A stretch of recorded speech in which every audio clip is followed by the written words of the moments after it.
Hi friends, உங்களெல்லாம் பார்த்து ரொம்ப நாள் ஆச்சு. இது மாதிரி பேசியும் ரொம்ப நாள் ஆச்சு.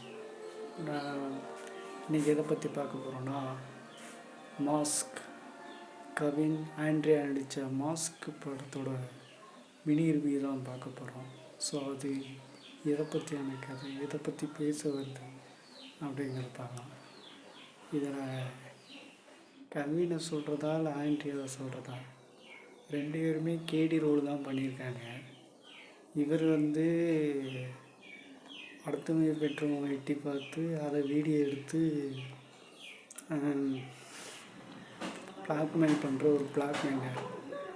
அந்த அம்மா பார்த்திங்கன்னா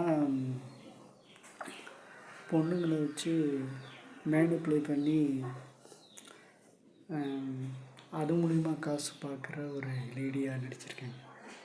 அதான் ரெண்டு பேர்த்துக்கு மட்டும் தான் போட்டின்ற மாதிரி கேடி விசஸ் கேடியாக இருக்காங்க. இதில் பவன்குமார்னு ஒருத்தர் உங்களுக்கு நல்லா தெரியும். 2000 அதிகமான படங்கள் நடிச்சிருக்காங்க. அவர் முக்கிய அரசியல்வாதி ரோலில் நடிச்சிருக்காரு. அவரோட பணம் ஒன்று ஆண்ட்ரியா கையில் மாட்டிக்கிச்சு. அதை ஒரு கொள்ளையர்கள் கூட்டம் கொள்ளையடிச்சிட்டு போயிடுவாங்க. அதை கவினோட ஹெல்ப் மூலிமா ஆண்ட்ரியா எடுத்து அந்த பவன்குமார்கிட்ட கொடுத்தாங்களா, இல்லை அந்த கொள்ளையர்களே அழைச்சிக்கிட்டாங்களா அப்படிங்கிறது தான் மீதி கதையே. இதில் ஒரு பேக் ஸ்டோரி வேறு இருக்குது. ஸோ முழுசாக சொன்னால் இது மினி ரிவ்யூவாக இருக்காது, லாங் ரிவ்யூவாக தான் இருக்கும்.